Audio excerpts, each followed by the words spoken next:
Seorang pria bernama Heri Setiadi atau HS, 40, tewas berlumuran darah di indekos kawasan Maktal, Kecamatan Garut Kota, Kabupaten Garut, Jawa Barat, Sabtu, 29 November 2025.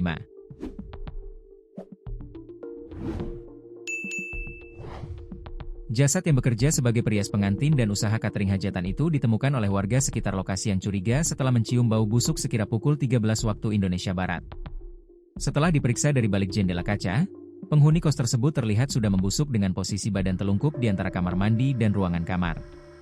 Kasat Reskrim Polres Garut, AKP Joko Prihatin, mengatakan, pihaknya sudah melakukan pemeriksaan terhadap jasad Heri di lokasi kejadian.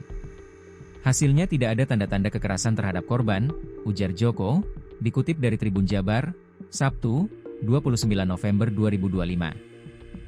Ia menuturkan, jasadnya sempat dibawa ke rumah sakit untuk dilakukan pemeriksaan lanjutan kemudian diurus sebelum dimakamkan. Pemakaman dilakukan karena keluarga korban enggan dilakukan penyelidikan lebih lanjut seperti autopsi. Wahid, 79, tengah santai di kediamannya sembari memberi pakan ikan di kolam belakang rumah saat datang dua orang tak dikenal. Tak dinyana, kabar buruk yang dia dapat. Warga Kampung Panunjuk, Desa Sirnasari, Kecamatan Samarang, Kabupaten Garut, Jawa Barat, itu diberitahu kalau anaknya meninggal dunia.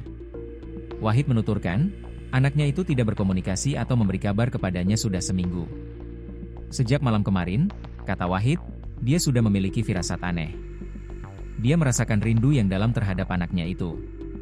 Ia mengaku gelisah tanpa sebab, seolah ada sesuatu yang ingin disampaikan oleh putranya dari kejauhan. Ia menjelaskan, sejak kecil anak laki-lakinya itu memang kerap juara dalam hal merias. Bahkan pelanggannya sudah tersebar di berbagai daerah seperti Garut, Bandung, dan Tasikmalaya. Selain ahli di bidang tata rias, anaknya itu juga memiliki usaha catering yang terkadang satu paket saat melayani pelanggan pernikahan. Heri juga, ungkapnya, tidak pernah mengalami sakit parah selama ini.